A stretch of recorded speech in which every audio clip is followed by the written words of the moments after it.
seorang ibu mampu memelihara 10 orang anaknya, tapi terkadang 10 orang anak tidak mampu memelihara seorang ibunya. Mohon maaf Bapak dan Ibu sekalian, sering saya sampaikan kalau di Sulawesi saya ceramah, sering saya sampaikan dalam bahasa Bugis mengatakan ajak tasuroi anak tak loma siji emak berejama. Dalam bahasa Bugis saya katakan ajak tasuroi anak tak loma siji emak berejama. Jangan suruh anak kita ke masjid berjamaah, tapi yang perlu kita lakukan, temani anak kita ke masjid berjamaah.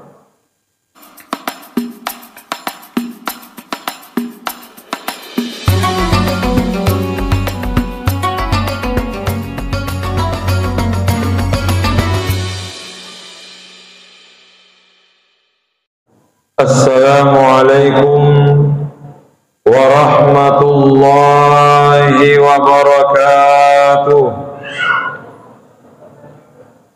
Bismillahirrahmanirrahim. Alhamdulillahi rabbil alamin. Wassalatu wassalamu ala ashrafil anbiya'i wal mursalin, Sayyidina wa maulana Muhammad wa ala alihi wa ashabihi ajma'in, amma ba'du. Hadirin hadirat ma'asyiral muslimin rahimakumullah. Mengawali ceramah kita pada kesempatan kali ini, untuk lebih berkahnya, marilah kita awali dengan bersama-sama membacakan suratul Fatihah kepada Nabiullah Muhammad sallallahu alaihi wasallam, kepada kedua orang tua kita masing-masing, kepada seluruh guru-guru yang pernah mengajar dan mendidik kita, kepada seluruh ulama dimanapun mereka berada. Al-Fatihah. A'udzu billahi minasy syaithanir rajim. Bismillahirrahmanirrahim. Alhamdulillahi rabbil alamin. Ar-Rahmanir Rahim, Maliki yaumiddin. Iyyaka na'budu wa iyyaka nasta'in. Ihdinas siratal mustaqim.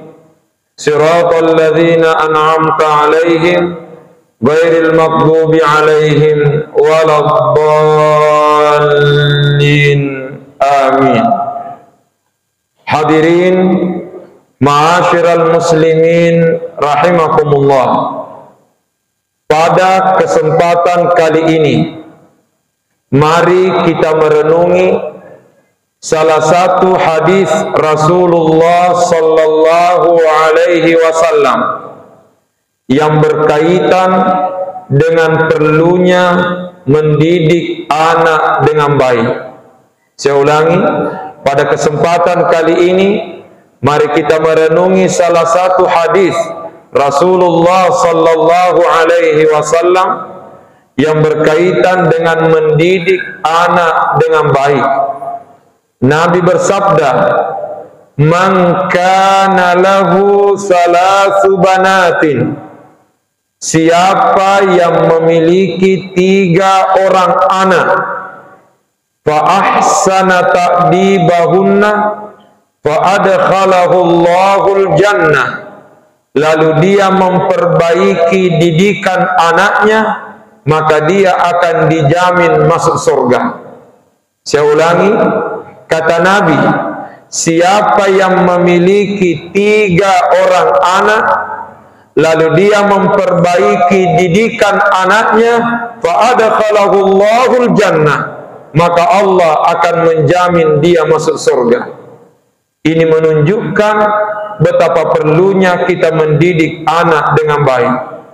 Begitu sahabat mendengarkan hadis tersebut, ternyata ada sahabat mengangkat tangan sambil bertanya, "Ya Rasulullah, wasnataini." Wahai Rasulullah, bagaimana kalau anaknya cuma 2? Karena Nabi mengatakan 3. Akhirnya sahabat ini bertanya, bagaimana kalau anaknya cuma 2? Kata Nabi, wasnataini, sekalipun 2 anaknya, yang penting bagus didikannya, maka dijamin masuk surga. Lagi-lagi menunjukkan betapa perlunya mendidik anak dengan baik. Tiba-tiba ada sahabat dengan suara pelan mengatakan, wa wahidah, bagaimana saya ya Rasul? Anakku cuma 1. Nabi mengatakan 3. Lalu ada sahabat bertanya, bagaimana kalau 2? Nabi mengatakan sekalipun 2, yang penting bagus didikannya, dijamin masuk surga. Tiba-tiba ada sahabat mengatakan, wa wahidah, bagaimana saya Rasul? Anakku cuma 1. Ternyata Nabi mengatakan, wa wahidah, sekalipun 1 anaknya, yang penting bagus didikannya, maka dia dijamin masuk surga. Betapa perlunya mendidik anak dengan baik. Tapi mungkin ada yang bertanya, bagaimana kalau tidak ada anaknya? Karena Nabi mengatakan, siapa yang memiliki 3 orang anak, lantas dia perbaiki didikan anaknya, dijamin masuk surga. Bagaimana kalau 2? Sekalipun 2, yang penting bagus didikannya, dijamin masuk surga. Bagaimana kalau cuma 1? Nabi mengatakan, sekalipun 1 anaknya, yang penting bagus didikannya, dijamin masuk surga. Pertanyaan selanjutnya, bagaimana kalau tidak ada anaknya? Ternyata ulama menjawab, yang memasukkan orang ke dalam surga bukan hanya anak, tapi termasuk yang memasukkan orang ke dalam surga adalah berbakti kepada kedua orang tua. Bisa jadi ada orang tidak ada anaknya, tapi tidak ada orang tuanya. Saya ulangi, bisa jadi ada orang tidak ada anaknya, tapi tidak ada orang tuanya. Artinya apa? Bila kita tidak bisa masuk surga karena tidak punya anak, maka jangan lepaskan surga dengan cara memaksimalkan pengabdian kita kepada kedua orang tua. Mohon maaf hadirin yang dimuliakan Allah, sering kami sampaikan, seorang ibu mampu memelihara 10 orang anaknya, tapi terkadang 10 orang anak tidak mampu memelihara seorang ibunya. Saya ulangi, pakai kerek ya. Seorang ibu mampu memelihara 10 orang anaknya, tapi terkadang 10 orang anak tidak mampu memelihara seorang ibunya. Coba kita ingat ibu kita, biar bagaimana sibuknya, biar bagaimana banyak pekerjaannya, kalau sakit anaknya, dia tinggalkan pekerjaannya hanya untuk merawat anaknya. Tapi ada anak sakit orang tuanya, tidak pernah dia jenguk orang tuanya dikarenakan banyak pekerjaannya. Yang menjadi tanda tanya sekarang, mengapa itu semua bisa terjadi? Jawabannya, bisa saja itu semua terjadi dikarenakan kurangnya pendidikan adab dan akhlak kepada anak-anak kita. Karenanya Rasulullah sallallahu alaihi wasallam bersabda, Nabi sallallahu alaihi wasallam bersabda, bila kalian menginginkan anakmu berbakti kepadamu, maka upayakan berbaktilah kepada kedua orang tuamu, maka niscaya anak-anakmu akan berbakti kepadamu. Saya ulangi, Nabi mengatakan, bila engkau menginginkan anakmu berbakti kepadamu, maka berbaktilah terlebih dahulu kepada orang tuamu, niscaya anak-anakmu akan berbakti kepadamu. Apa pesan yang bisa kita ambil dari cerita tadi? Setidaknya memunculkan sebuah tanda tanya, bagaimana caranya mendidik anak dengan baik. Ternyata ulama menjawab, dalam mendidik anak dengan baik, setidaknya ada 3 hal yang perlu kita lakukan. Mendidik anak dengan baik, setidaknya ada 3 hal yang perlu kita lakukan. Yang mana itu? Yang pertama, didiklah anak melalui telinganya. Didiklah anak melalui telinganya dengan cara selalu menasihati anak kita. Jangan pernah bosan dan berhenti untuk menasihati anak kita. Cepat atau lambat, buah nasihat kita akan berguna kepada anak-anak kita. Bisa jadi di saat kita masih hidup sudah diperlihatkan oleh Allah, dan bisa jadi setelah kita meninggal buahnya baru nampak kepada anak-anak kita. Jangan pernah berhenti untuk menasihati anak kita. Yang kedua, mendidik anak dengan baik bukan hanya mendidik dengan telinganya, tapi yang tak kalah penting, didiklah anak kita dengan matanya. Apa artinya? Di samping anak kita mendengar, sebenarnya yang tak kalah penting anak kita juga melihat. Dengan kata lain, di samping anak kita dinasihati, sebagai orang tua perlu memberikan contoh dan teladan kepada anaknya.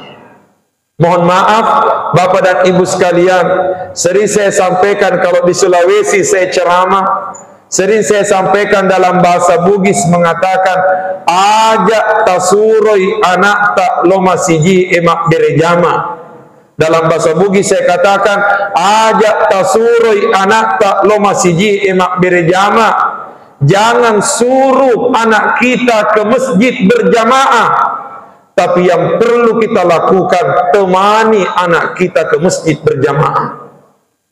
Saya ulangi, jangan suruh anak kita ke masjid berjamaah, tapi yang perlu kita lakukan, temani anak kita ke masjid berjamaah. Apa bedanya? Kalau sekedar disuruh anak kita ke masjid berjamaah, lalu tidak ditemani ke masjid, khawatir jangan sampai lain yang dia dengar, lain yang dia lihat. Jangan sampai orang tua menyuruh anaknya ke masjid berjamaah, tapi begitu anaknya pulang dari masjid, ternyata menemukan orang tuanya sibuk main TikTok di rumah. Artinya apa? Bukan sekedar perintah yang dibutuhkan, tapi yang tak kalah penting adalah contoh dan keteladanan dari orang tua. Dan itulah yang dicontohkan oleh Rasulullah sallallahu alaihi wasallam. Alhamdulillah, Masjid Baitur Rahman begitu banyak anak-anaknya. Sampai-sampai saya mengatakan dalam bahasa Bugis, mawi jatuh nabi rewe. Begitu banyak anak kecil di masjid ini.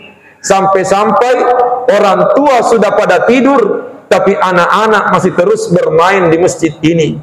Kemarin malam sudah bubar jamaah tarwih 20. Anak-anak kita alhamdulillah masih sibuk lari bermain di dalam masjid. Sering ada yang menegur anak-anak kalau ribut dalam masjid, lalu mengatakan keluar dari masjid daripada kamu ribut di dalam masjid. Yang ingin kami sampaikan, kalau ada anak yang ribut di dalam masjid, kita patut bersyukur kepada Allah. Kenapa? Karena mereka sudah bisa masuk masjid. Karena betapa banyak anak-anak di luar sana tidak pernah ribut di dalam masjid, karena mereka memang belum pernah masuk masjid. Tapi alhamdulillah, anak kita sudah masuk masjid, sudah masuk masjid, berarti tugas kita tinggal satu, yaitu meminta mereka untuk tenang dan diam di dalam masjid. Tapi yang jadi persoalan, senang ngamai anak-anaknya nama rukka tomatoai. Jangan sampai anak-anaknya tenang, tapi ternyata orang tuanya malah yang ribut. Karenanya bukan sekedar perintah yang dibutuhkan, tapi yang tak kalah penting adalah contoh dan keteladanan dari orang tua. Itulah sebabnya di dalam Al-Quran Allah mengatakan, waja'ala lakumus sam'a wal absara wal af'idah. Kata Allah, Allah memberikan kepada kalian pendengaran, dan Allah memberikan kepada kalian penglihatan, dan Allah memberikan kepada kalian hati. Susunannya, pendengaran, penglihatan, baru hati. Kata ulama, itu merupakan isyarat. Mendidik anak, sentuh terlebih dahulu telinganya dengan nasihat-nasihat kita. Setelah dinasihati, sentuh matanya dengan memberikan contoh dan keteladanan. Dulu, waktu kami masih kecil, di Sulawesi Selatan, setiap kali kami berangkat ke masjid ketika kami masih SD, setiap kali kami berangkat ke masjid melaksanakan salat berjamaah, apakah salat maghrib atau salat subuh, begitu pulang dari masjid, kentara kita dengar hampir di setiap rumah, kita mendengarkan penghuni rumah membaca Al-Quran.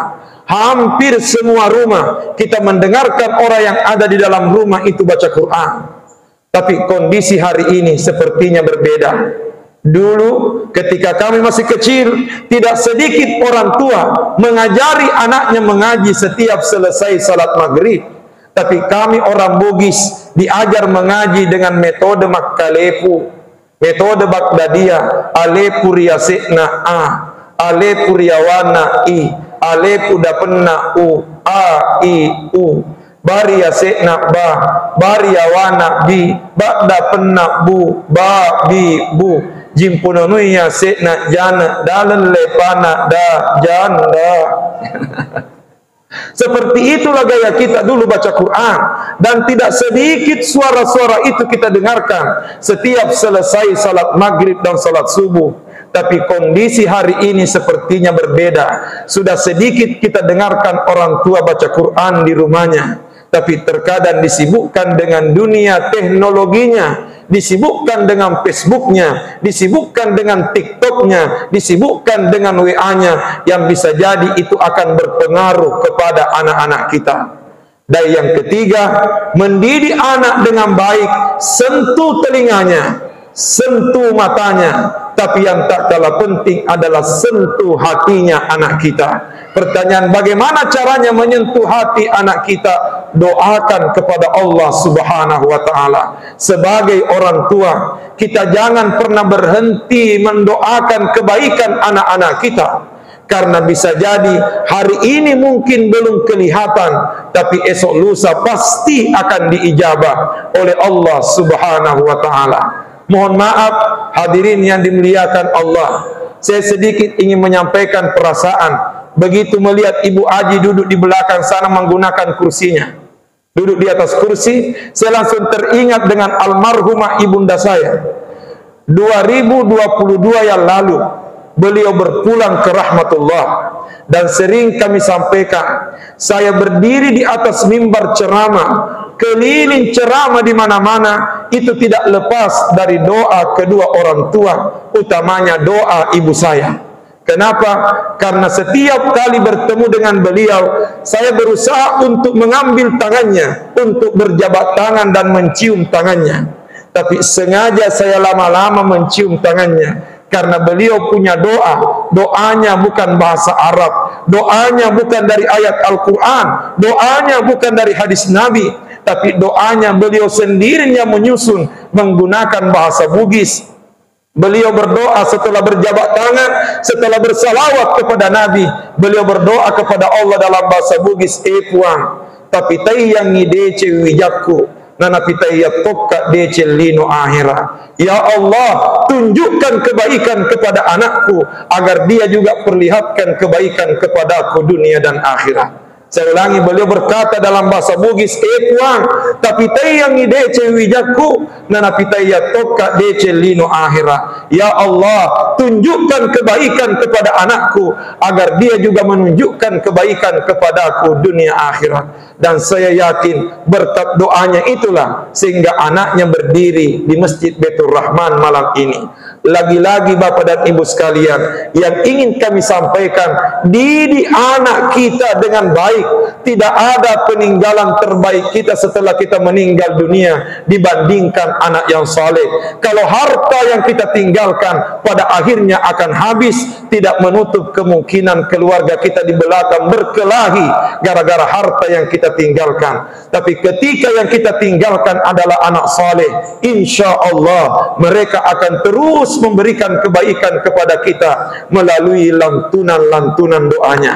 Karenanya tanggung jawab kita, alhamdulillah, Nabire Baitur Rahman begitu banyak anak-anaknya. Tapi yang menjadi tanda tanya, apakah anak-anak kita ini bisa istiqamah hidup di dalam masjid, bisa istiqamah dengan agamanya Allah? Kuncinya ada sama kita. Sentuh telinganya, sentuh matanya, dan yang tak kalah penting, sentuh hatinya anak-anak kita melalui lantunan-lantunan doa kita.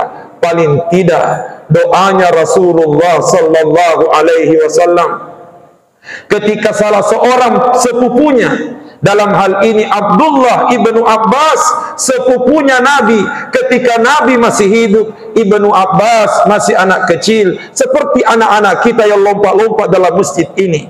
Karena ketika Nabi meninggal dunia, Ibnu Abbas baru berusia 13 tahun. Tapi ternyata kuasa Allah menjawab, begitu Nabi meninggal, Ibnu Abbas tumbuh dewasa, dan sahabat sepakat, ni'matur jamanul Quran Ibnu Abbas, sebaik-baik sahabat dalam menafsirkan Al-Quran adalah Abdullah Ibnu Abbas. Pertanyaan, mengapa demikian? Ternyata ulama sepakat, Ibnu Abbas pernah didoakan oleh Rasulullah sallallahu alaihi wasallam dengan doa yang diabadikan di beberapa kitab ulama. Konon Ibnu Abbas diusap-usap kepalanya oleh Nabi sambil dibacakan doa, Allahumma faqihhu fid din wa 'allimhu ta'wil. Saya ulangi, Allahumma faqihhu fid din wa 'allimhu ta'wil. Saya ulangi sekali lagi, Allahumma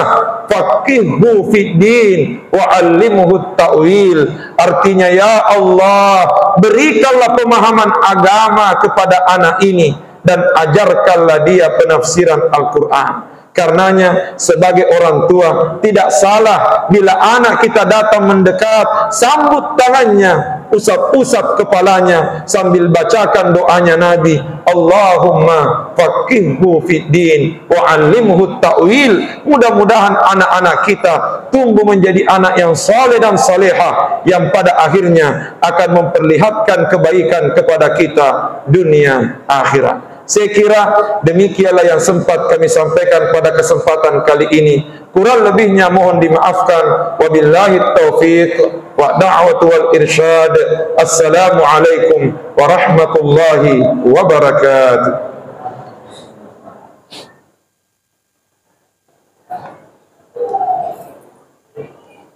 As-salatu sunnatan tarawih jami'an rahimatullah.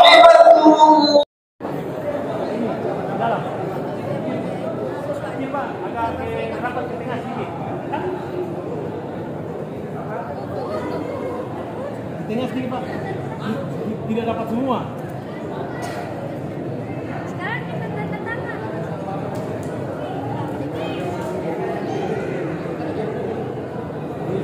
Bapak masuk sedikit Pak.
Imam segera maju.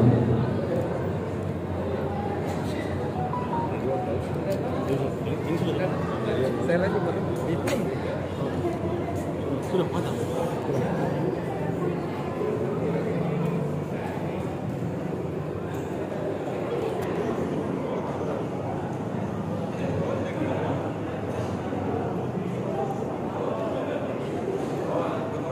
Hehehe